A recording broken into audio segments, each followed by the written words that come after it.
기쁨에게 오신 모든 분들을 주님의 이름으로 환영합니다. 이 시간 우리 조용히 기도하시면서 하나님 앞으로 나아가겠습니다. 여호와께 감사하고 그의 이름을 불러 아뢰며 그가 하는 모든 일을 만민 중에 알게 할지어다. 그에게 노래하며 그를 찬양하며 그의 모든 기이한 일들을 말할지어다.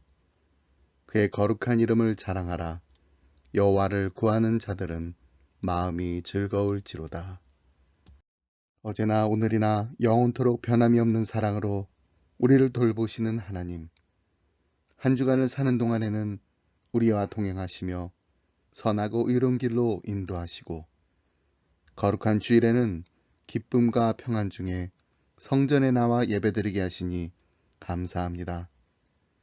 주님과 함께하며 예배하는 복된 시간, 크신 사랑과 은총을 내려주셔서 저희들의 심령을 만족하게 하옵소서. 우리가 드리는 찬송과 예물은 하나님께 기쁨이 되기를 원하오며 우리가 올리는 기도는 향기와 같이 하늘 보좌에 상달되어 응답되기를 원합니다. 예배의 시종을 주님께 맡기오며 예수님의 이름으로 기도드립니다. 아멘.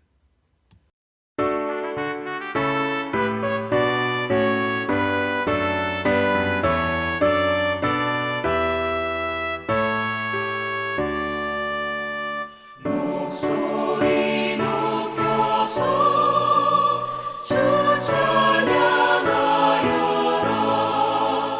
영광과 권세와 존귀와 위엄을 온누리 다스리시는 만왕의 왕께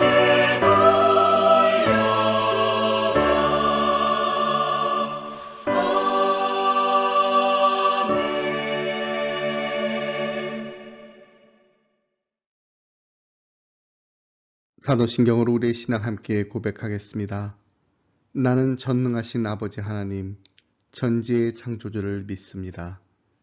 나는 그의 유일하신 아들, 우리 주 예수 그리스도를 믿습니다.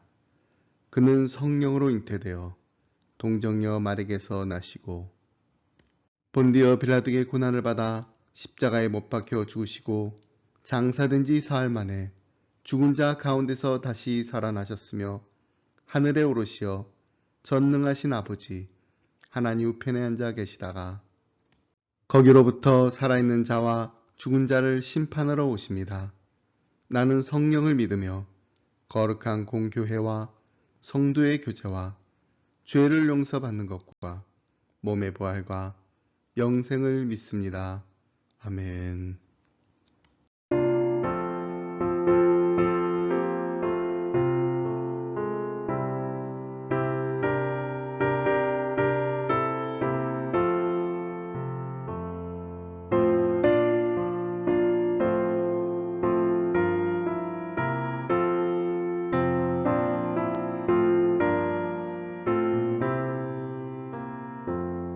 주 예수님 내 맘에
오늘 함께 나눌 말씀은 잠언 3장 26절로 33절 말씀입니다.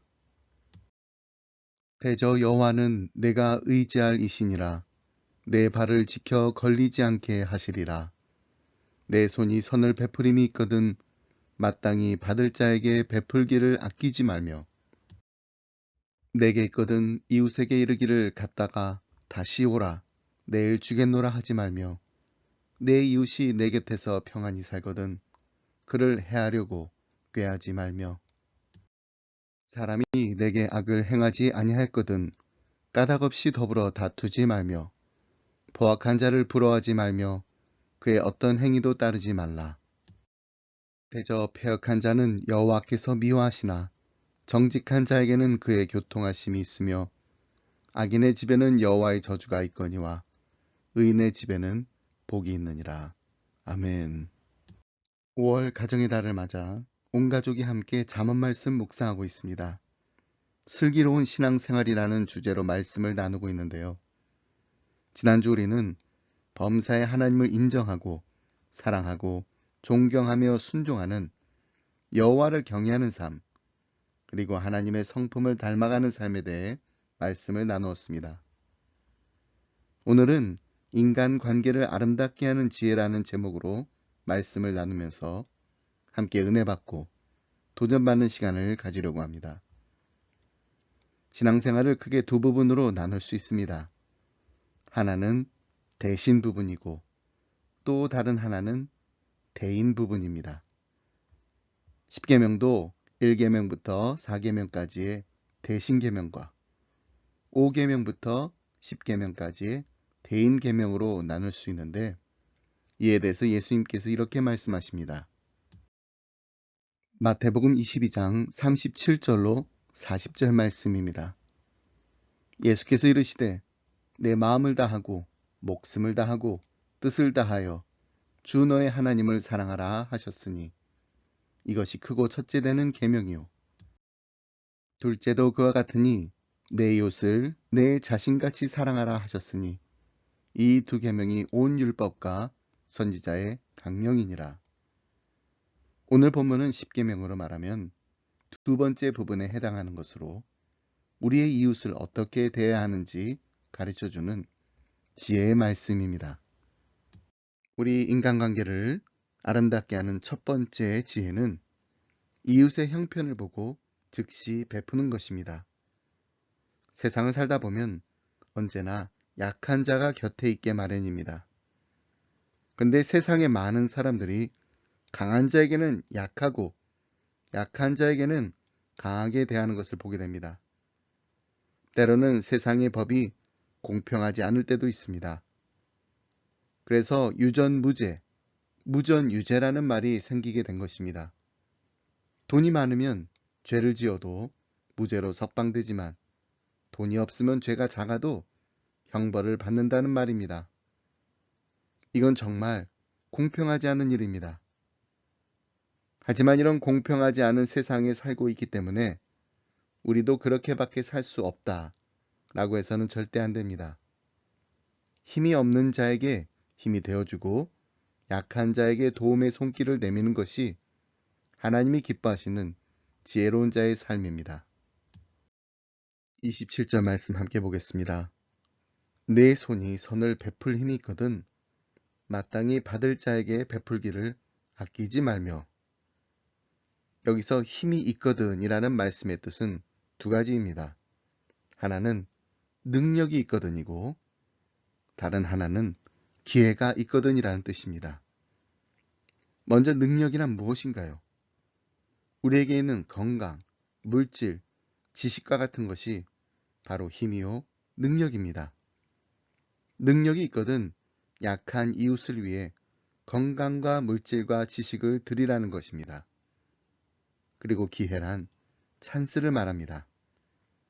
다시 말해서 이 말씀은 힘이 있으면 베풀어라, 힘이 없으면 말고가 아닙니다. 기회가 있을 때 힘껏 베풀어라 이런 말입니다. 왜냐하면 기회란 언제나 있는 것이 아니기 때문입니다. 그리스 신화에 보면 카이로스라는 기회의 신이 있는데 신화에 묘사된 모습이 무척이나 독특합니다. 앞머리는 숱이 무성한 반면 뒷머리는 대머리입니다. 또 발 뒤꿈치에는 날개가 달려 있고 양손에는 저울과 칼을 들고 있습니다. 기회의 신 카이로스가 이 같은 모습을 하고 있는 까닭은 무엇일까요?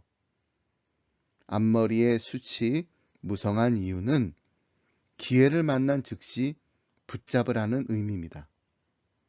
그리고 뒷머리가 대머리인 이유는 망설이거나 머뭇거리다 보면 나중에 기회를 잡으려고 해도 잡을 머리카락이 없다는 의미입니다. 그리고 발에 날개가 달려 있는 이유는 순식간에 사라져 버린다는 의미입니다. 이처럼 기회란 한 번 지나가면 다시는 잡을 수 없습니다. 우리가 추수감사주일에 많이 부르는 기회 지나가기 전에 어서 추수합시다. 이 가사처럼 기회는 속히 지나가는 속성이 있기 때문에 찬스를 놓치면 안 됩니다. 그래서 28절 말씀 보면 내게 있거든 이웃에게 이르기를 갔다가 다시 오라. 내일 주겠노라 하지 말라며 라고 한 것입니다.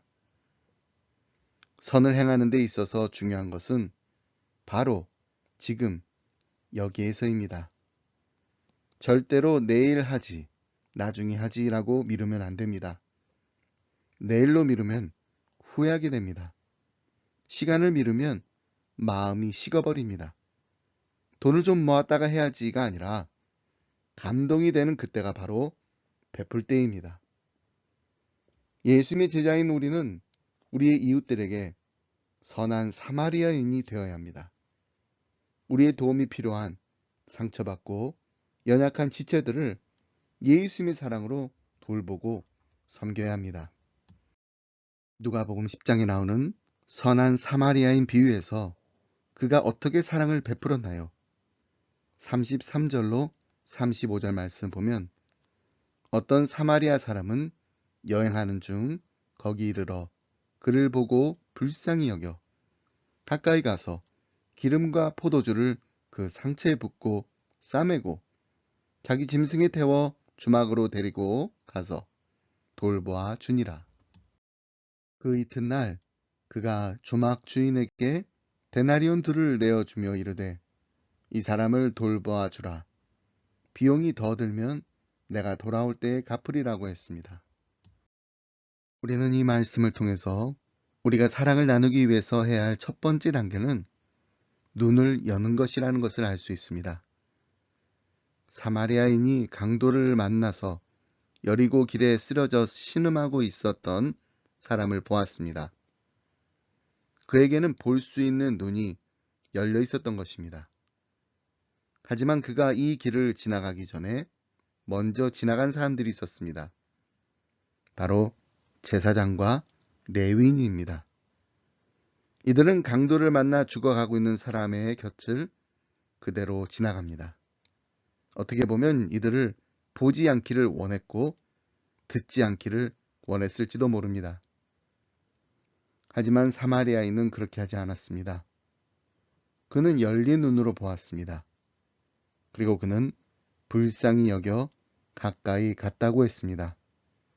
이는 사마리아인의 눈뿐만 아니라 그의 가슴도 열려 있었고 그의 발까지도 묶여 있지 않았었다라는 것을 말해주는 것입니다. 그에게는 지금 이 불쌍한 사람, 나의 도움이 없으면 결코 혼자서 일어날 수 없는 사람을 향해서 달려갈 수 있는 발이 있었습니다. 그리고 기름과 포도주를 상처에 붓고 손으로 싸매기 시작했습니다. 그의 손 또한 묶여있지 않았던 것입니다. 사마리아인의 손은 자기만을 가꾸기에 바쁜 손길이 아니었습니다. 이웃을 향해 열려있는 손이었습니다. 그리고 그의 호주머니 또한 물론 열려 있었습니다. 이처럼 우리가 우리의 이웃을 내 몸과 같이 사랑하려면 우리를 열어야 합니다. 보았어도 못 본 척, 들었어도 못 들은 척 했던 제사장과 레위인과 같은 삶은 하나님께서 원하시는 삶이 아닙니다. 하나님께서 우리에게 이웃의 어려움을 보여주셨다면, 그리고 하나님께서 우리에게 이웃의 아픔을 듣게 하셨다면, 그것은 바로 우리에게 예수님의 사랑을 나누라고 우리의 눈과 귀를 열어주신 것입니다. 그렇다면 이제 우리의 가슴과 발과 손도 열어야 합니다. 5월 가정의 달을 맞아 필리핀에서 선교하시는 남창수 변현자 선교사님의 사역을 돕기 위해 여름 옷가지와 신발, 가방, 학용품, 캔푸드, 동화책 120권, DVD 60개를 모았습니다. 우리 기쁨의 교회 성도님들뿐만 아니라 함께 동참하길 원하시는 지인들이 선교 헌금도 보내주셨습니다. 원래는 다음 주까지 도네이션을 받기로 했는데 지난 3주 동안 너무 많은 후원과 협조를 해주셔서 창고에 자리가 모자랄 정도가 되었습니다. 기회 지나가기 전에 어서 추수합시다 가사처럼 기회 지나가기 전에 어서 사랑합시다. 어서 우리 이웃을 돕고 섬기고 나눕시다를 너무나도 기쁨으로 함께 해주셔서 감사합니다. 가정의 달을 맞아 우리 기쁨의 교회가 필리핀의 빈민촌에 사는 아이들의 가족이 되자는 마음으로 시작한 일인데 정말로 내 이웃을 내 몸과 같이 사랑하고 아끼고 섬기시는 한 분 한 분의 모습을 보면서 제 마음이 이렇게 기쁜데 하나님 아버지의 마음은 얼마나 기쁘실까 생각만 해도 너무 감사했습니다. 하나님께서 우리 기쁨의 교회에 주신 비전은 예배를 통해 하나님을 만나는 기쁨이 넘칠 뿐만 아니라 함께 울고 함께 울어주는 믿음의 가족을 만나는 기쁨입니다. 그런데 이 기쁨을 우리만 누리는 것이 아니라 우리의 이웃을 섬기며 우리의 이웃과 함께하는 기쁨이 넘칠 때 우리 기쁨의 교회가 그리고 기쁨의 가정들이 하나님의 얼굴에 미소 짓게 하는 건강한 공동체, 아름다운 인생들이 될 줄 믿습니다. 선을 베풀 힘이 있다면 기회를 놓치지 마시길 바랍니다. 약한 자를 돕고 베풀 때 하나님께서 우리에게 힘을 공급해 주실 것입니다. 하나님의 능력으로 우리의 이웃에게 바로 지금 여기에서 예수님의 따뜻한 사랑의 손길을 내미는 아름답고 지혜로운 인생이 되시길 주님의 이름으로 축복합니다. 우리 인간관계를 아름답게 하는 두 번째 지혜는 이웃의 형통을 보고 함께 기뻐하는 것입니다. 29절로 30절 말씀 함께 보겠습니다. 내 이웃이 내 곁에서 평안히 살거든 그를 해하려고 꾀하지 말며 사람이 내게 악을 행하지 아니했거든 까닭 없이 더불어 다투지 말며. 여기서 평안히에 해당하는 단어는 신용, 안전이라는 의미를 지니고 있습니다. 그리고 해하려고 꾀하다에는 밭을 갈다라는 뜻이 있습니다. 그 다음에 이 말은 나를 친구로 믿고 아무 근심 없이 평안히 살고 있는 이웃이 내 곁에 있는데 그를 해하기 위해서 농부가 곡식을 수확하기 위해 미리 치밀하게 계획하며 오랫동안 밭을 갈듯이 악을 심고 거두기 위해 사전에 준비하지 말라는 것입니다. 나에게 아무런 악을 행하지도 않았는데 까닭 없이 아무런 타당한 이유도 없이 선량한 이웃을 모해하는 것은 오히려 자신을 망하게 하는 길로 가게 합니다. 그래서 하나님께서는 성실하고 바르게 살아가는 사람을 모해하는 악인에게 결국 자기가 쳐놓은 그물에 자신이 걸리게 될 것이라고 경고하십니다. 사람들 중에는 남이 잘 되면 다른 사람이 행복하게 잘 살면 배가 아픈 사람이 있습니다.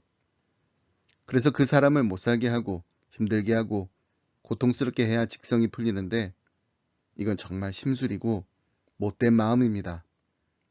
다른 말로 하면 마귀 심보입니다. 마귀가 에덴 동산에서 평안하게 사는 아담과 하와를 해하려고 깬 것과 같이 평안하게 사는 사람을 해하려고 해서는 안 됩니다. 마귀는 아담과 하와뿐만 아니라 평안하게 살고 있는 욥을 해하기 위해 하나님께 참소하기까지 했습니다. 마귀뿐만 아닙니다. 우리 인간들 가운데 대표적인 예가 있는데 그것은 바로 자신의 친동생을 죽인 가인의 경우입니다. 형 가인은 농부로서, 동생 아벨은 목자로서 열심히 일을 합니다. 그리고 이들이 수확을 거두게 되자 그것을 하나님께 제사를 드립니다. 제물은 당연히 농부인 가인은 곡물로, 목축업을 하는 아벨은 양의 첫 새끼와 그 기름으로 하였습니다. 그런데 문제가 발생합니다. 하나님께서 아벨의 제물은 받으셨는데 가인의 제물은 받지 않으신 것입니다. 이 때문에 가인은 분노합니다. 성경에는 왜 하나님이 가인의 제물을 받지 않으셨는지 구체적인 언급이 없어 그 이유를 자세히 모르지만 하나님께서 가인에게 하신 말씀, 내가 선을 행하면 어찌 낫을 들지 못하겠느냐라는 대목에서 가인이 드린 제사가 하나님 마음에 들지 않은 불경한 것이었던 것을 짐작할 수 있습니다. 우리말에도 방귀 낀 놈이 성낸다고 가인은 분노에 휩싸입니다. 그리고 모든 화살을 아벨에게로 돌리고는 아벨만 없었다면 자신이 이런 굴욕을 당하지 않았을 것이라고 생각합니다. 그리고는 아주 잔인한 생각을 하게 됩니다. 동생을 죽이고자 한 것입니다. 하나님께서는 이런 가인의 생각을 아셨습니다. 그래서 가인을 불러 그의 잘못된 행동을 타이릅니다. 그 말씀 속에 우리가 새겨들어야 할 아주 중요한 말씀이 있습니다. 창세기 4장 6절로 7절 말씀입니다. 여호와께서 가인에게 이르시되 내가 분하여 함은 어찌 됨이며 안색이 변함은 어찌 됨이냐. 내가 선을 행하면 어찌 낯을 들지 못하겠느냐. 선을 행하지 아니하면 죄가 문에 엎드려 있느니라. 죄가 너를 원하나 너는 죄를 다스릴지니라. 가인은 하나님의 말씀대로 죄를 다스리는 것이 아니라 하나님께서 걱정하신 것처럼 죄의 지배에 당하게 되고 죄에게 조종당하게 됩니다. 그래서 아무도 없는 광야에서 동생을 몰래 불러내어 살해합니다. 그리고는 그 시체를 땅에 묻고 자신은 아무것도 모른 척합니다. 하지만 하나님의 눈을 피할 수 없었습니다. 하나님은 살인자 가인에게 땅의 소산을 얻지 못하고 세상에 떠돌아다니는 신세가 될 것이라고 하셨습니다. 하나님의 이러한 선고를 들은 가인은 또 하나의 염려가 생겼습니다. 이렇게 떠돌이가 되면 자신의 목숨 또한 온전하지 못할 것이라는 두려움이었습니다. 그래서 하나님께 자신의 목숨을 보호해 달라고 요청합니다. 하나님은 그런 가인의 청을 들어주어 이마에 특별한 표식을 해주고는 아무도 가인을 죽이지 못하도록 하십니다. 여러분, 형만한 아우가 없다고 하는데 만약 가인이 자신의 잘못을 인정하고 회개하고 하나님께서 기뻐하시는 제사를 드렸다면 얼마나 좋았을까요? 그리고 비록 동생이라고는 하지만 하나님의 마음에 흡족한 제사를 드린 아벨에게 야, 너 정말 좋겠다. 우리 다음번에는 너랑 나랑 같이 멋진 제사, 하나님이 기뻐하시는 제사를 드리자라고 했다면 얼마나 이 두 형제의 가정과 가문에 축복이 흘러 넘쳤을까요? 근데 우리 인간의 마음이 그렇지가 않은 것 같습니다. 부러우면 지는 거라는 말처럼 너무 부러워하다 보면 마음에 질투가 생기고 시기심이 불타오르게 됩니다.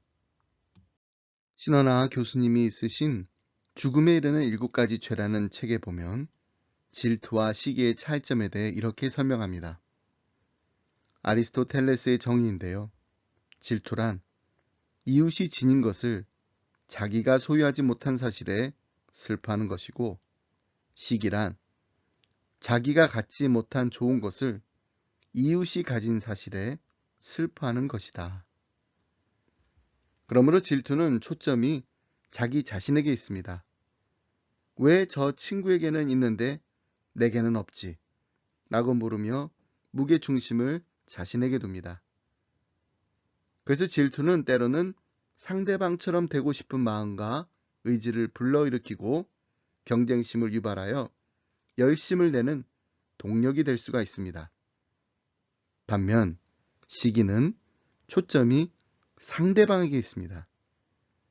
그래서 동료에게 있는 어떤 좋은 것을 보게 되면 단지 그 사실 때문에 불편해지는 것입니다.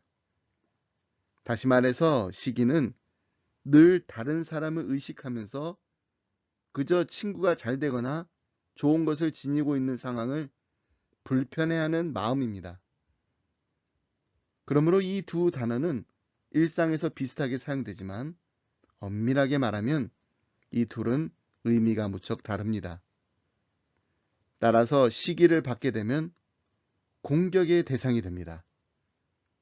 나는 상대에게 어떤 해악을 가한 적이 없는데 단지 상대방이 시기하기 때문에 함정에 빠지거나 일방적인 험담과 소문, 중상과 같이 어디서 날아오는지 모르는 화살을 맞고 치명적인 상처를 입을 수 있는 것입니다.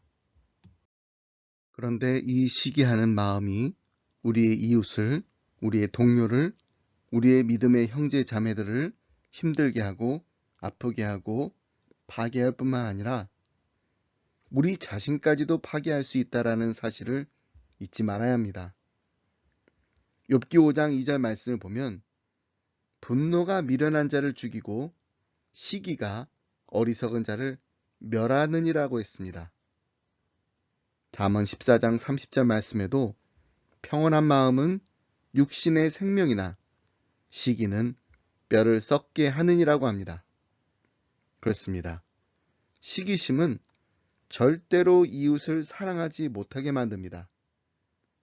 그래서 시기하는 마음은 악한 생각이나 행동을 하게 만들어 우리가 이웃에게 죄를 짓게 만들 뿐만 아니라 우리 자신도 파멸에 이르게 하는 아주 무서운 감정입니다. 이런 이야기를 들어보셨을 거예요. 어느 날 악마 두령이 리비아 사막을 여행하다가 마귀 졸병들이 어느 거룩한 수도사를 시험하려고 모여 있었지만 별다른 성과를 거두지 못하고 있음을 보았습니다. 그 거룩한 수도사는 모든 유혹과 달콤한 말을 이겨냈습니다. 이를 오랫동안 뒤 지켜보던 악마 두령이 마침내 턱을 쓰다듬더니 이렇게 말했다고 합니다. 너희들 방법은 너무 조잡해. 내가 하는 거 잘 봐. 그리고 나서 그 수도사에게 다가가 귀에다 대고 이렇게 속삭였습니다. 당신 동생이 방금 알렉산드리아의 주교가 되었답니다. 그랬더니 이 수도사의 안색이 대번에 변했다고 합니다. 이처럼 시기심은 우리의 영혼을 갉아먹는 가장 큰 악입니다. 어쩌면 우리는 시기심 외에는 모든 것을 물리칠 수 있다라고 말할 수 있을 정도로 시기심은 강한 악입니다. 자, 그렇다면 이처럼 위험스러운 시기의 감정에 대처하려면 어떻게 해야 할까요? 시기하지 말고 축복하시면 됩니다. 질투하지 말고 함께 기뻐하시면 됩니다. 저는 질투와 시기의 반대 개념이 칭찬과 축복이라고 생각합니다. 우리가 질투하지 않겠다. 그 결심하는 것만 가지고는 안 됩니다. 적극적으로 이웃을 칭찬하고 축복하고 함께 기뻐하는 사람이 되어야 됩니다. 1800년도 후반 영국 런던에는 세 분의 아주 유명한 목사님이 있었습니다. 한 분은 F.B. 마이어 목사님인데 뛰어난 설교자이자 책을 무척 많이 쓰신 목사님이었습니다. 또 한 분은 설교의 황태자라고 불리는 스펄전 목사님입니다. 그리고 마지막 한 분은 웨스트민스터 교회의 캠벨 몰간 목사님이십니다. 근데 이 세 분 중에 몰간 목사님이 잠시 미국에 가서 사역을 하게 된 때가 있었습니다. 몰간 목사님과 친구 사이였던 마이어 목사님은 캠벨 몰간 목사님이 미국에 있는 동안 그를 위해서 열심히 기도했습니다. 그러다가 몰간 목사님이 영국의 대표적인 교회인 웨스트민스터 교회의 담임 목사로 오게 되었을 때 마이어 목사님은 이런 고백을 했다고 합니다. 몰간 목사님이 미국에 있을 때에는 친구 목사를 위해 기도하는 것이 좋았는데 이제 서로 같은 도시에서 목회하게 되니까 그 친구를 위해서 기도가 잘 안 나옵니다. 아주 솔직한 고백이죠. 그러던 어느 날부터 자꾸만 마이어 목사님의 마음에 스펄전 목사님과 캠벨 몰간 목사님에 대한 시기심이 일어났다고 합니다. 나는 스펄전 목사님처럼 설교에서 인기를 얻지 못하고 몰간 목사님처럼 권위 있는 목회도 못하는구나. 이런 마음이 자꾸 생겨나서 너무나 괴로워 하나님께 기도했습니다. 하나님, 저의 마음에서 이 시기와 질투를 없애주세요. 그러나 아무리 기도해도 시기심은 사라지지 않았습니다. 그러던 어느 날 기도하는 마이어 목사님에게 하나님의 음성이 마음 깊숙한 곳에서부터 들려왔습니다. 내 기도를 바꾸거라. 질투를 없애달라고 기도하지 말고 그들을 위해서 축복의 기도를 하라.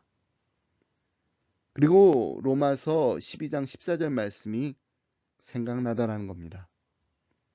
너희를 박해하는 자를 축복하라. 축복하고 저주하지 말라.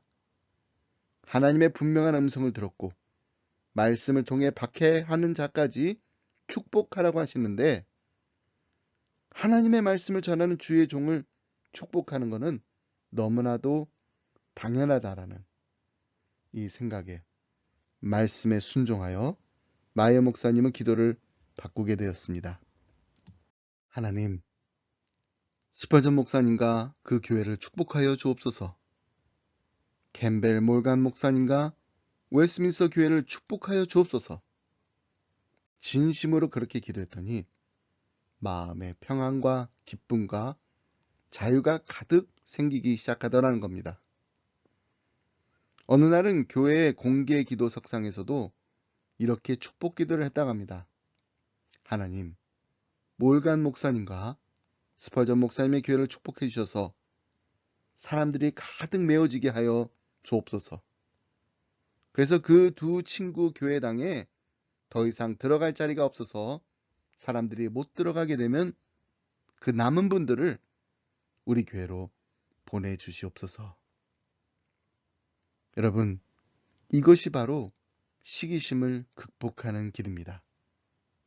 나의 형제가, 나의 자매가, 나의 이웃이, 나의 원수가 힘들어할 때 힘이 되어주고 용기가 필요할 때 함께 응원해주고 형통할 때는 함께 기뻐하며 축하해주며 축복해주는 아름답고 지혜로운 인생을 사는 기쁨의 성도님들이 다 되시길 주님의 이름으로 축복합니다. 하나님 아버지 감사합니다. 하나밖에 없는 독생자 예수 그리스도를 아낌없이 십자가에 내어주실 만큼 우리를 사랑하시는 아버지의 사랑에 다시 한번 감사드립니다. 이처럼 우리를 사랑하시는 하나님이 우리의 형제와 자매 그리고 우리 이웃도 사랑하신 줄 믿습니다. 할 수 있거든 있는 힘을 다하여 우리의 형제의 자매를 돕는 일에 앞장서 나가는 기쁨의 교회가 되게 하여 주옵소서. 그리고 우리의 형제 자매들의 형통을 함께 기뻐하며 축하하며 축복하는 아름다운 믿음의 공동체가 되게 하여 주옵소서. 우리의 입술에 원망과 불평과 험담과 시기가 아닌 감사와 찬양과 격려와 칭찬이 넘치는 아름다운 입술이 되게 하여 주옵소서. 우는 자와 함께 울고 웃는 자와 함께 웃는 아름다운 하나님의 가족들과의 만남이 기다려지고 기대가 되는 기쁨의 공동체가 되게 하여 주옵소서. 5월 가정의 달을 맞아 다시 한번 우리 기쁨의 성도님들이 예수님의 따뜻한 사랑의 손길을 필리핀에 있는 아이들과 가족들에게 나눌 수 있도록 인도하신 하나님께 감사드립니다. 새롭게 만나게 된 필리핀의 가족들을 위해 함께 기도하며 예수님의 사랑을 나누는 기쁨의 가정들이 되게 하여 주옵소서. 이 모든 말씀 우리를 사랑하신 예수 그리스도 이름으로 기도드립니다. 아멘.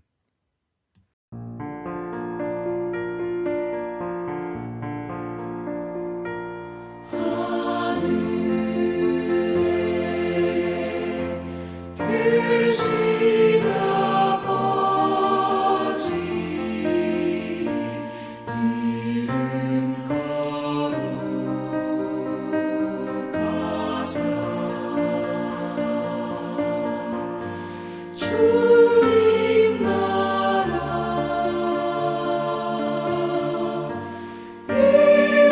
임하시고 뜻이